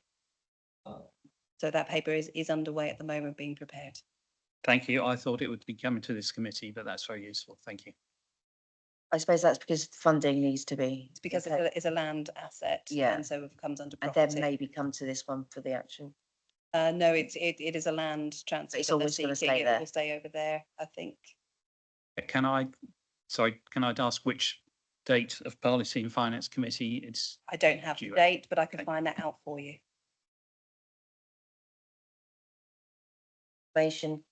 Tash, that's wonderful. Anybody else want anything on the work plan? Councillor Stewart first and then Councillor Fuller after. Thank you, Chair. One of the key points, obviously, is that we're the Environment Committee as well. Again, that's something which we saw go through our committee. The LNRS, the Local Nature Recovery Strategy, which has gone through went through corporate scrutiny and full council, and it's probably wending its way somewhere else as well. But that's particularly good strategy nationally. It's recognised as an exemplar. It ties into the biosphere. So if in our work plan at some stage, you might want to consider trying to what the council can do to improve on the environment that we face on the Isle of Wight in terms of trying to improve sort of biodiversity of the island generally, taking account of the fact that fundamentally the UK is one of the worst nature deprived nations on earth. That's it. Thank you. But I'll talk to you all afterwards about informal meetings. I'm just writing down what everybody wants and then we can talk about it afterwards. Okay. No, sorry, I think it's one thing suggested today. Yeah, Or we haven't suggested. we could have to suggest these. Is there anything on the list that we spoke about before that you would particularly want to look at? So we know that the coroners, if we can have the director for adult social care come in and talk about the work plan, maybe how that. I know we don't have any jurisdiction over the coroner, but the kind of relationship, the work plan, some sort of. I can pass that request on, yes. And we have that, yeah. So on here, we had food standards agent, food standards, fire resilience, wildfires. Sorry, Laura, I did indicate about 5 minutes ago, and you did say I was in next, and then you've let other people come in. So I'm just letting you know that I am still here. I can see with the bright coloured on. Looking at the work plan, the fourth item we've got is landslide risk management strategy.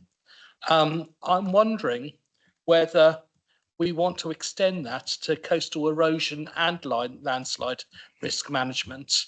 The reason that I'm saying that is we've been looking at the loss of some of our highways.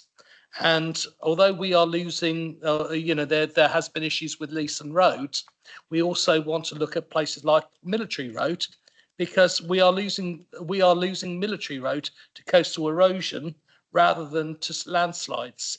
And I think that the two are interlinked. And one of the meetings I was at yesterday, and Jenny, what Jakeways was onto this quicker than I was.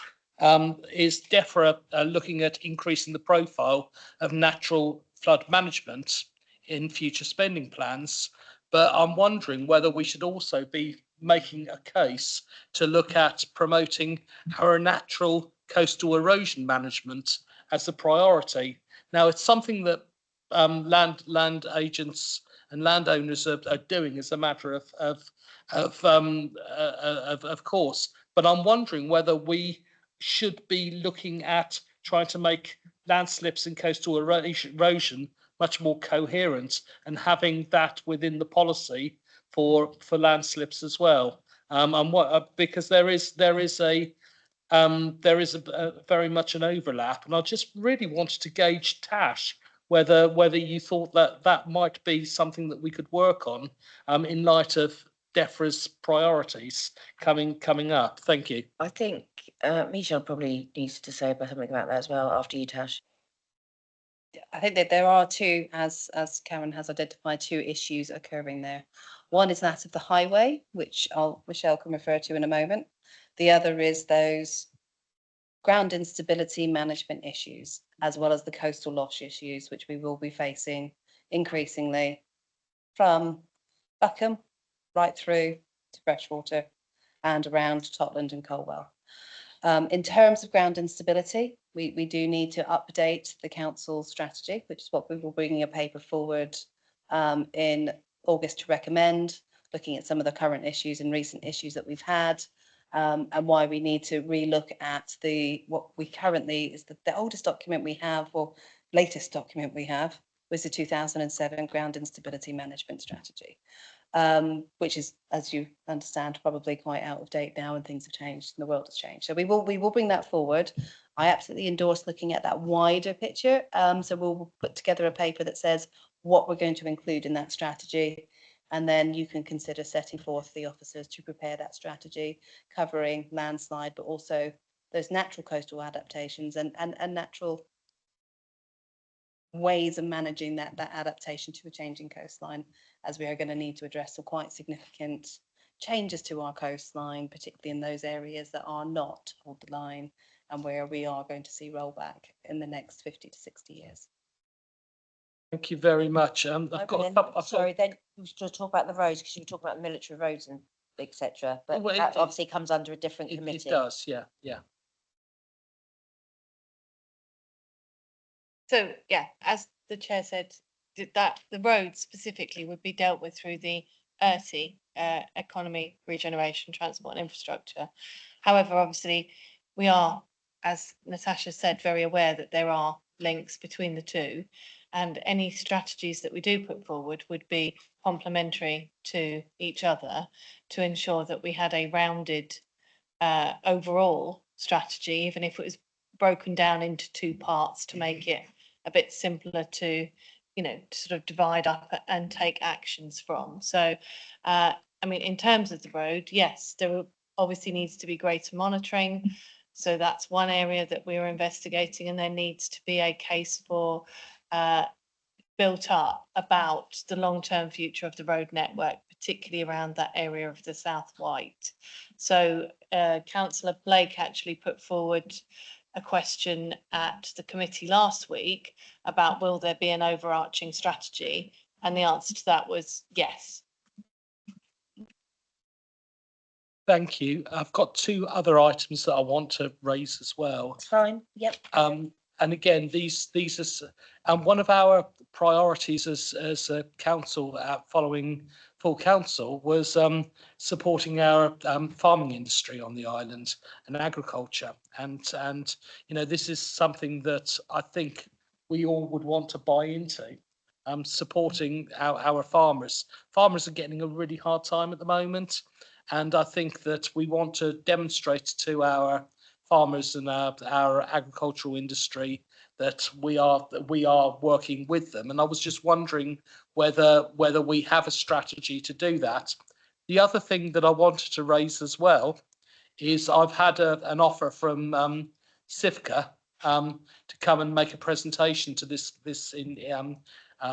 committee about the work that they're doing to protect the fisheries industry that we have on the island as well. And I see fisheries and farming as very, very closely linked, because both of those industries feel they're getting a really hard time from government.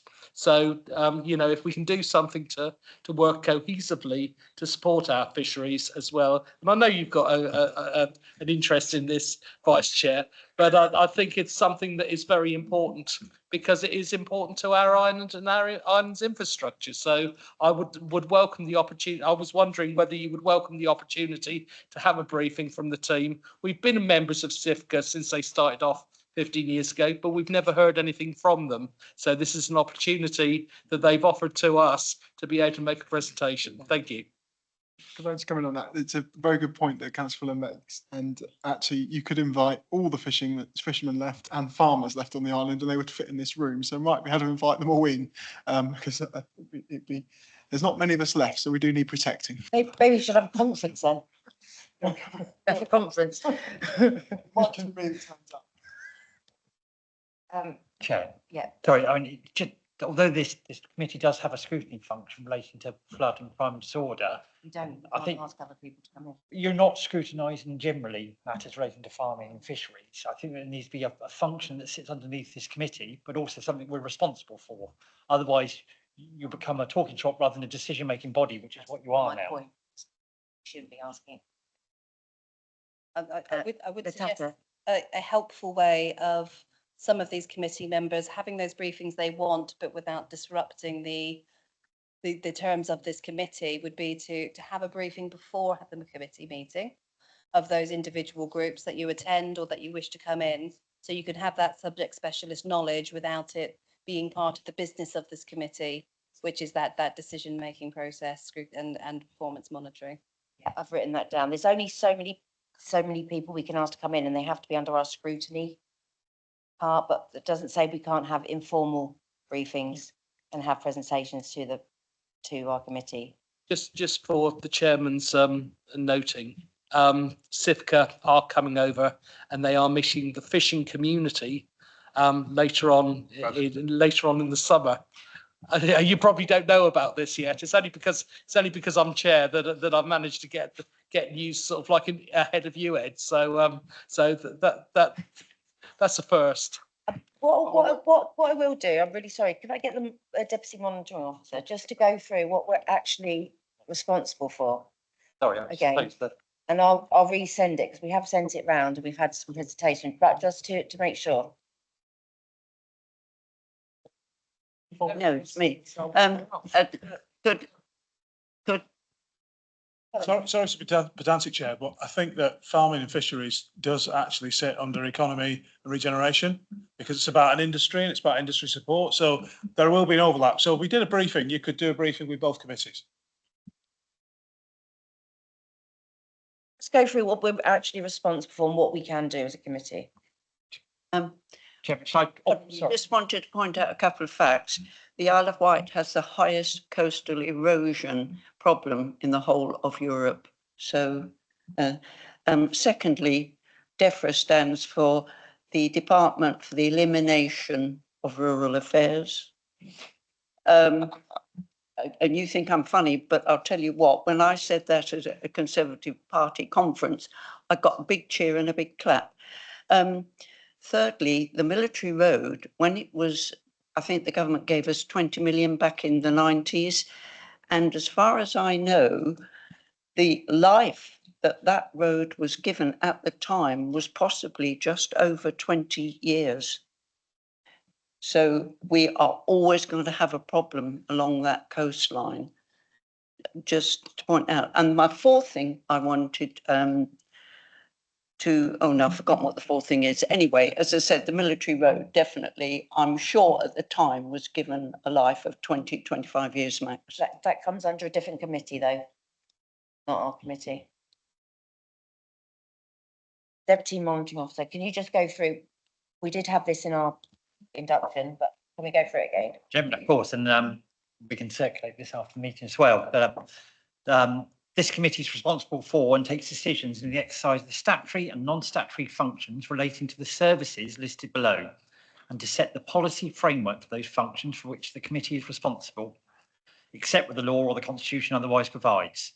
That's matters relating to the Isle of Wight as a UNESCO biosphere, climate change and sustainability, waste management and recycling, fly tip, litter and cleaner neighbourhood activities, flood risk and coastal risk management, public open spaces, parks and beaches, community protection, resilience and cohesion, bereavement and registration, and to be responsible for any joint arrangements and partnerships relevant to the functions of this committee, to be responsible for the overview, service performance and improvement and scrutiny of all the functions for which the committee is responsible, to undertake overview and scrutiny of the flood risk management functions, to act as the Crime and Disorder Committee of the local authority in accordance with the Police and Justice Act, and to provide a corporate framework for the strategic oversight of the services for which the committee is responsible.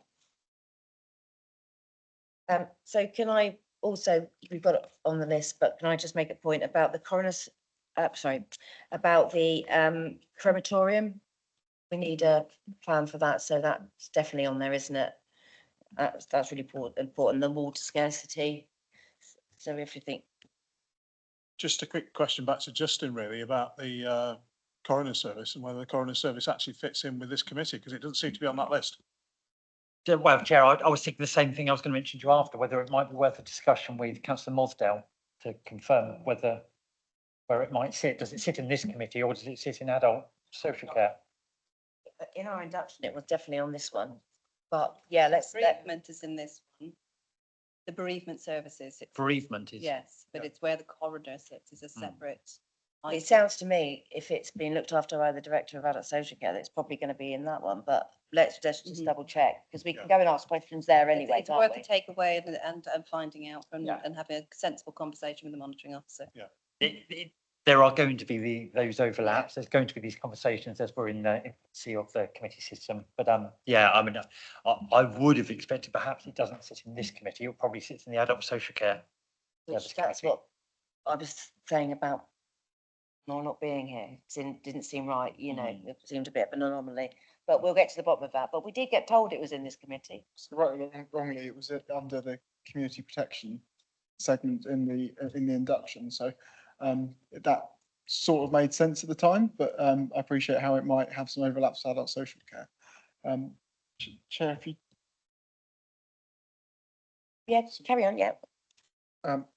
sorry, I had my hand up a little while ago. Just, I mean, to basically just move the other items on this list. We, Karen and I were the only attendees to the work plan setting meeting that we had last Wednesday.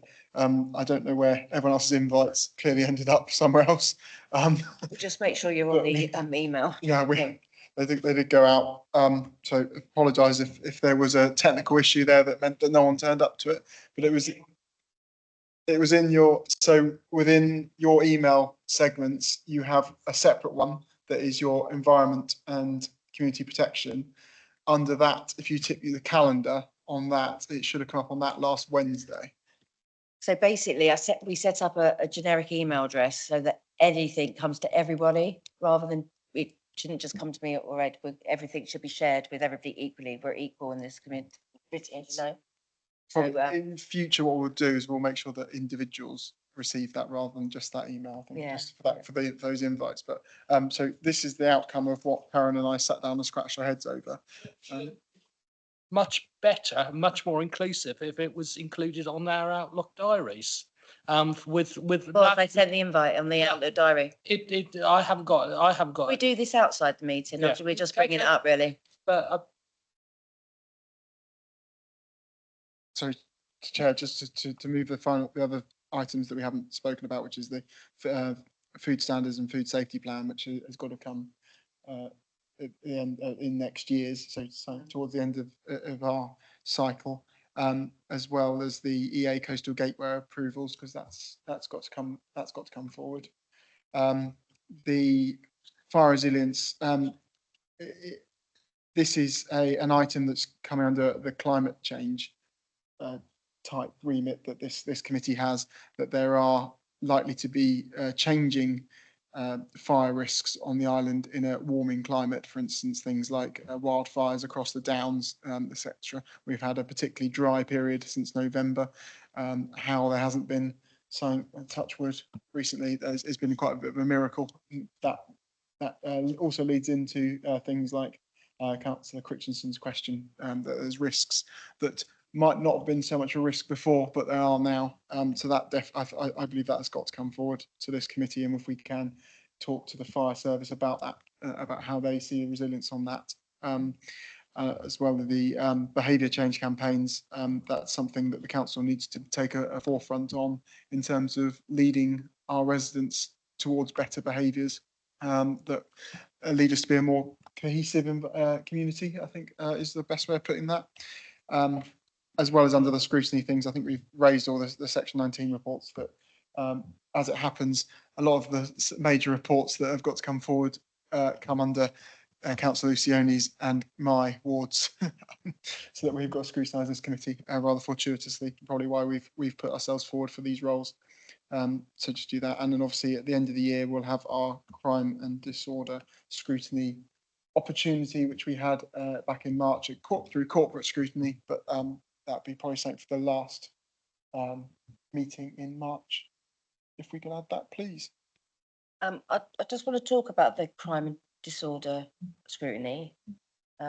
Melanie's behind you as well, and obviously you know about it. Is there anything else we can do, not necessarily as a standing thing, but if through the year, is there any updates or anything we can do on that? What comes under the Act? So the Act is covered by the Community Safety Partnership Strategic Needs Assessment. So that will come with obviously the full picture of data of what's happened over the previous year and recommendations of what could happen in the following year. That is caveated with the fact that we are not a funded community safety partnership. So you would have to then look to your colleagues in the Policy, Finance and Resources Committee if you wanted an action to be funded. In terms of throughout the year, obviously, if so, you attend the Community Safety Partnership and that will still continue. We can provide updates of the work that's being done through there, but it's not a committee decision what's done through there. So I guess the question back to you would be, what would you like to see? And then we can look at how we can, you know, what would you like to see? And we will look at what information we can give for those areas you'd like to see I more. think it's probably understanding that scrutiny function in a bit more detail. Maybe we can have a Yeah, that's a fine. chat We about can that do a outside of separate, this and then yeah. have a look at that for noting some reports, etc. So we can have a look at that in a bit more detail, I think, and then share it again with the committee, what we can do with that part. Yeah, I mean, Yeah. we can give a briefing to the whole committee prior to the committee meeting where you would have to give the agreement on the CSP SNA. I'll just throw in all the acronyms there all at once. But yeah, we can do, so we can take you through that. If you were previously on the scrutiny panel that did obviously review that, Councillor Stewart, I think that was the one, that was economy, regeneration and neighbourhoods it came to. So we can certainly do that.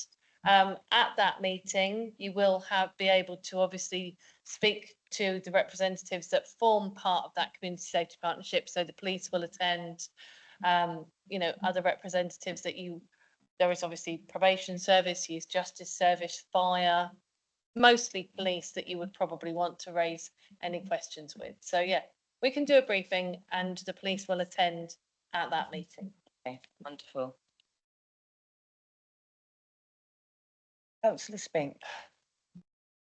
I wasn't going to say anything about the work plan because unless I'm a substitute again, I'm not really that concerned about your work plan with respect. But I am slightly concerned about the coroner's situation and sort of being left in a certain amount of sort of flux. Is there if we think it might be the responsibility of was it adult social care, does that committee sit now before August, or will it not be sitting again until September? I see Natasha's kindly looking at her diary. Sorry? They've got next week. Oh, it's next week. So Yeah. do we want to, as a committee, send some form of note to them? Because we've partly discussed it. Otherwise, they're going to come to it perhaps rather cold. I feel that, I mean, I don't in any way support the backlog, but I feel that we may be doing the coroner a disservice because I've looked up her chambers during this meeting and they have her down as a part-time coroner for the Isle of Wight. Now, maybe their chambers haven't updated their website, but I'm surprised.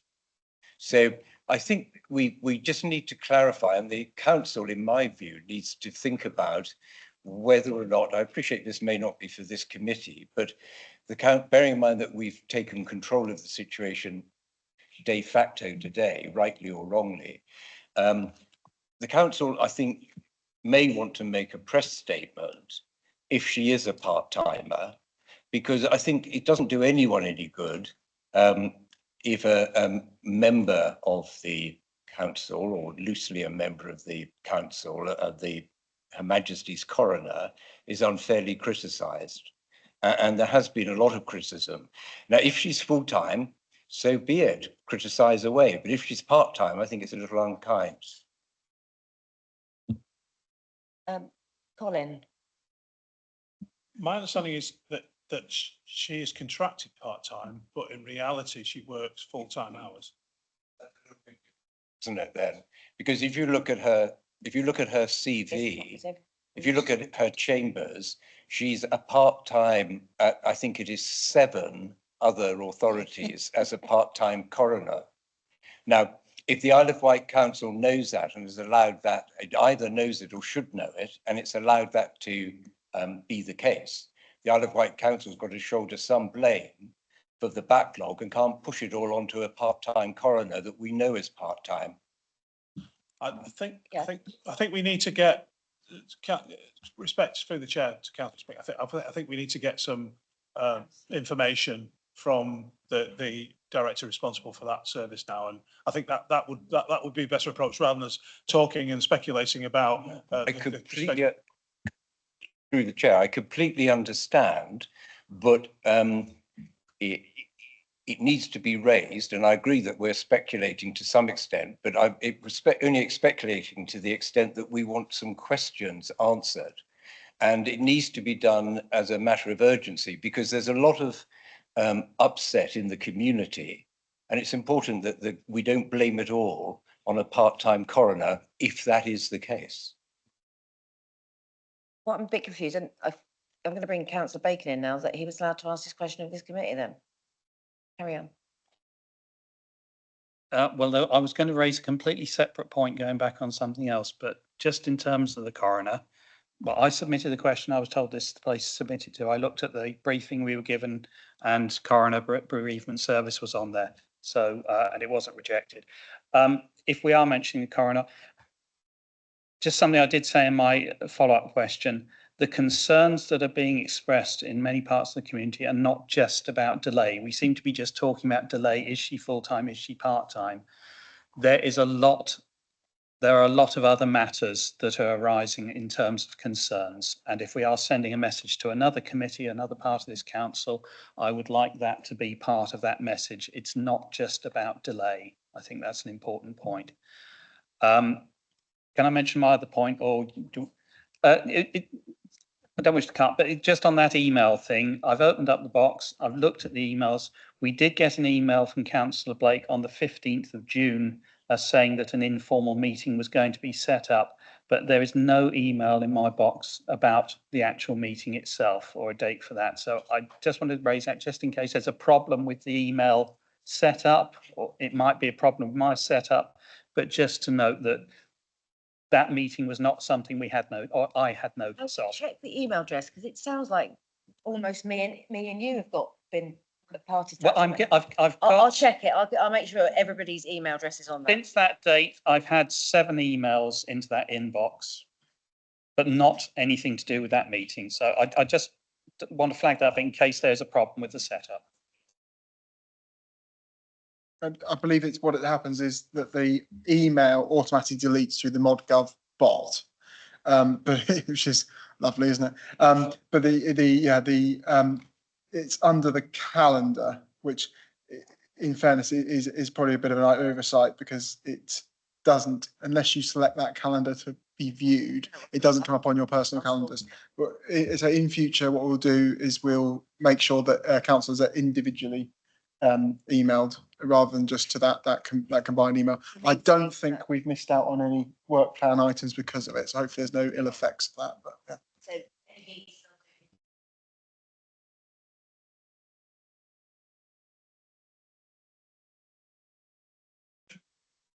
just a final bit of clarity on the coroner service. It's on the list of being in this committee because of the budget that the council holds. It's the coroner service, and Councillor Spink probably knows more about this than I do. The coroner service is independent. The council funds the coroner service and the support that are provided by officers with the council, but the council can't hold the coroner accountable. The coroner is accountable to the Ministry of Justice. So that's an issue that we need to untangle in terms of the questions that are being asked about the coroner and the coroner's performance and how best to actually address that. Could I just mention that it was made clear by the question at full council last night that on reading the publicly available guidance, any complaints should be taken to the local authority, which surprised me, but there's something needs to be tied up here. We'll have an offline conversation about establishing where the best place to actually take those in and actually create responses. Could I just say quickly, our MP Joe Robertson has actually raised this in the House.